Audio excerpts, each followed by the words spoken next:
स्वागत है आप सबका एमकॉम सीरीज के एक और नए वीडियो में। आज हम सीखेंगे टैक्स मॉड्यूल 2 का एक नया टॉपिक जिसका नाम है tax planning for sale of assets previously used for scientific research. मतलब ये हमारा वही सेकंड टॉपिक है जो हमने सिलेबस में डिस्कस किया था कि tax planning for scientific research. यहाँ पे हमको क्या करना है, हमारा जो एक एसेट है जो हमने साइंटिफिक रिसर्च में यूज़ किया था उसको हमें बेचना है। अब बेचने से पहले हमारे पास दो अल्टरनेटिव अवेलेबल है। पहला अल्टरनेटिव है sale of asset after using it for business purpose, यानी कि साइंटिफिक रिसर्च में काम करने के बाद उस एसेट को हमने ट्रांसफ़र किया बिजनेस पर्पस के लिए, वहाँ पे यूज़ करने के बाद इसको हमने सेल किया, राइट। ये हमारा पहला अल्टरनेटिव है। हमारा दूसरा अल्टरनेटिव है sale of asset without using it for business purpose, यानी कि साइंटिफिक रिसर्च में हमने एक एसेट को यूज़ किया और उसको हमने बिजनेस पर्पस में ट्रांसफ़र नहीं किया। हमने क्या किया, साइंटिफिक रिसर्च में यूज़ करने के बाद डायरेक्ट उसको सेल कर दिया। इसको अगर हम सीधी भाषा में बोले तो हमने एक एसेट खरीदा था साइंटिफिक रिसर्च के लिए। साइंटिफिक रिसर्च का काम कंप्लीट होने के बाद हम उसको बेचेंगे। हमारे पास दो अल्टरनेटिव है। एक है पहले बिजनेस पर्पस के लिए उसको यूज़ कर लो, मतलब हमारा जो अदर बिजनेस है साइंटिफिक रिसर्च छोड़ के दूसरा कोई बिजनेस है उस पर ट्रांसफ़र कर लो, यूज़ कर लो, उसके बाद बेच दो। और दूसरा अल्टरनेटिव है कि साइंटिफिक रिसर्च का काम ख़त्म करके सीधा उसको बेच दो, बिजनेस के लिए यूज़ ना करो। तो ये दो अल्टरनेटिव्स में हमें कौन सा अल्टरनेटिव यूज़ करने पे हमारा टैक्स कम आएगा, ये है हमारा टॉपिक। तो जैसे आपको पता है पहला अल्टरनेटिव जो है ये हमारा हो जाएगा पार्ट 1 और दूसरा अल्टरनेटिव जो है ये हमारा हो जाएगा पार्ट 2। तो चलिए एक प्रैक्टिकल क्वेश्चन के साथ हम समझते हैं कि इस सम को कैसे सॉल्व करना है। मैंने एक ईयर पेपर लिया है 2020 का, क्वेश्चन नंबर 5 आप अपने स्कैनर में भी चेक कर सकते हैं। On 15 September 2015 Z Limited purchased an imported machine for scientific research। Z Limited हमारा कंपनी है और उसने क्या किया, एक मशीन खरीदा है साइंटिफिक रिसर्च के लिए at a cost of ₹5 lakh. ये चीज आपको याद रखना है कि मशीन का इनिशियल कॉस्ट जो है 5 लाख था। And availed deduction under 35 eight the rate 200%। And availed deduction under section 35 eight the rate 200%। तो आपको पता है फर्स्ट सेम ने आपने पढ़ा था साइंटिफिक रिसर्च पर्पस के लिए कोई भी अगर आप एसेट यूज कर रहे हो तो वहाँ पे डेप्रिसिएशन आप क्लेम कर सकते हो 200% तक। तो यहाँ पे जो मशीन का प्राइस है यानी कि 5 लाख, इसका 200% डेप्रिसिएशन क्लेम किया जा चुका है, यानी कि 10 लाख रुपए का डेप्रिसिएशन क्लेम किया जा चुका है। ये चीजें आपको दिमाग में रखनी है। On 15th September 2019 the company entered into an agreement with a party who is interested to purchase the imported machine for ₹5,75,000। तो Z limited now has two options. इसके पास दो अल्टरनेटिव है, ठीक है। पहला अल्टरनेटिव कहा जा रहा है कि machine to be sold after using for business purpose, right.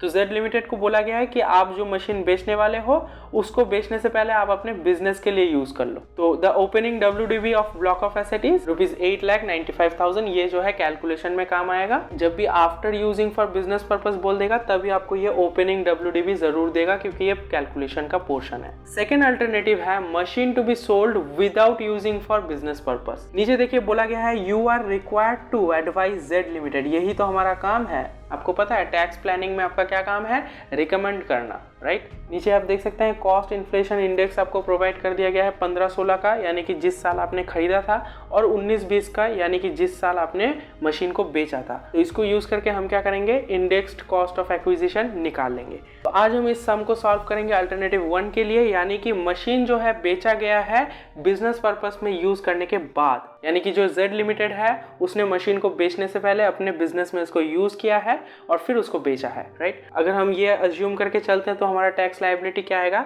चलिए देखते हैं। तो हमारा पहला स्टेप है determination of WDV of machines, यानी कि हमारे पास जो मशीन्स अवेलेबल है उसके रिटन डाउन वैल्यू क्या है।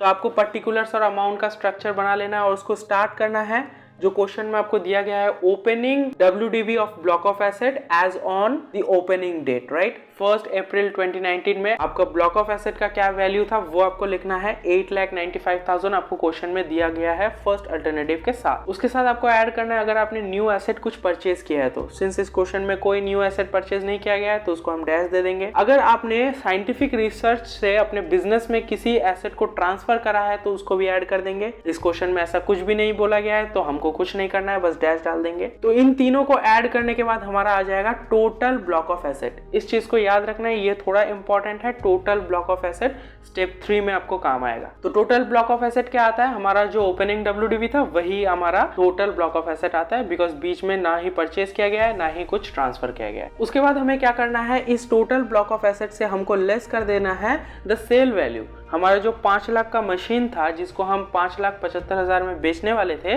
तो वो वैल्यू आपको माइनस कर देना है हमारे ब्लॉक ऑफ एसेट से, क्योंकि हमारे ब्लॉक से वो निकल जाएगा बेचने के बाद, राइट।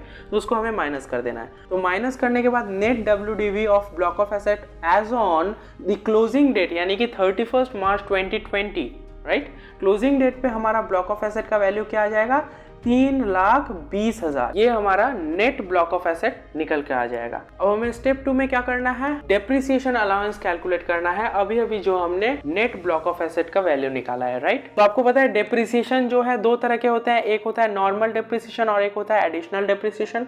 नॉर्मल डेप्रिसिएशन जो है 15% मिलता है ब्लॉक ऑफ एसेट के वैल्यू के ऊपर। तो देखिए 15% ऑन 3,20,000, अभी अभी हमने निकाला नेट WDV, तो इस पे 15% मार देंगे तो 48,000 आ रहा है। और एडिशनल डेप्रिसिएशन किस पे लगता है, अगर हमने नया मशीन खरीदा हुआ होता, न्यू मशीन अगर हमने खरीदा हुआ होता, तो उस पे क्या होता, 20% लग जाता एडिशनल डेप। और यहाँ पे एक और कंडीशन है, अगर वो मशीन 180 दिन से कम समय के लिए यूज किया गया है तो हमें क्या करना होता है, 20% का हाफ लेना होता, राइट। और अगर 180 दिन से ज्यादा यूज किया गया है तो हमें टोटल 20% का डेप्रिसिएशन अलाउंस मिल जाता। सिंस हमारे क्वेश्चन में न्यू मशीन का कोई रोल नहीं है तो हमें एडिशनल डेप्रिसिएशन नहीं मिलेगा, हमें सिर्फ नॉर्मल डेप्रिसिएशन मिलेगा जो कि है 48,000, राइट। तो ये स्टेप जो है हमारे लिए ऑप्शनल है। क्यों, देखिए नीचे नोट दे दिया हूँ, short term capital gain is to be calculated only when sale of asset is higher than the total block of asset, यानी कि सेल वैल्यू जो है वो अगर ज्यादा होगा टोटल ब्लॉक ऑफ एसेट से तभी जाके हमारा फायदा होगा, राइट।